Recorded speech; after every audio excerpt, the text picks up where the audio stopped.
Hello, Ozzy. I hope I said that. Lumley. I'm a fairly new member and I haven't finished the education due to my computer breaking down. That's okay. I understand.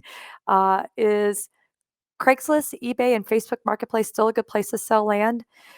Everywhere. I want you to put your property out there everywhere. So that's one of the things about what we have learned over the years.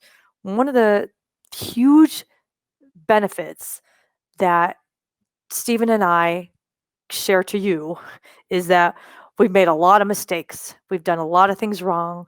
Steven's been doing this since the 90s. I came along a little over 10 years ago and we've figured out all kinds of things. That's how we know data and pricing and picking a county and selling.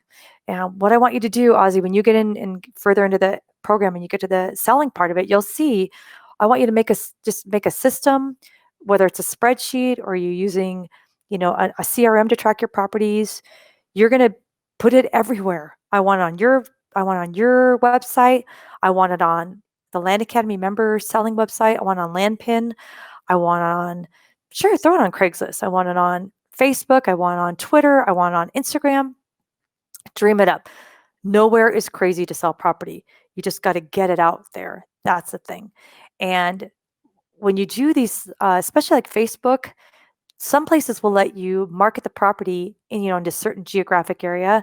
That's huge. So if you've got a dreamy Georgia hunting property, you better draw a circle around that area and make sure you get it into all the Hunters of Georgia Facebook groups. And that's how you'll sell a property. So great, great question. Marilyn said, hello from Colorado. Are there any special considerations when you buy a church-owned property that is incorporated? We are doing an in-house close. And have you ever requested a statement of authority from sellers? We have done church documents and I have self-close. I'm sure I've done both. I'm trying to think about it here. So it depends on the dollar amount. If you're comfortable, usually it's under, $5,000 or $10,000.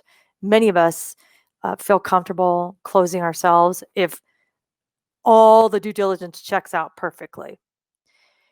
This one might be one too that you might reconsider. If you're having some questions about it, I will go through title if I'm not 100% positive, because then it's worth it. Yeah, I'm going to pay $1,200 for it, but I know it was done right. So usually the church will have some documents that they will provide for you, telling you, the incorporation, who's supposed to sign, the board members and all of that. I always ask for all those documents up front so that I know that I'm doing it right. And again, if there's any question, I don't mess around with it. I just go through ESCO, and because I'm going to sleep well.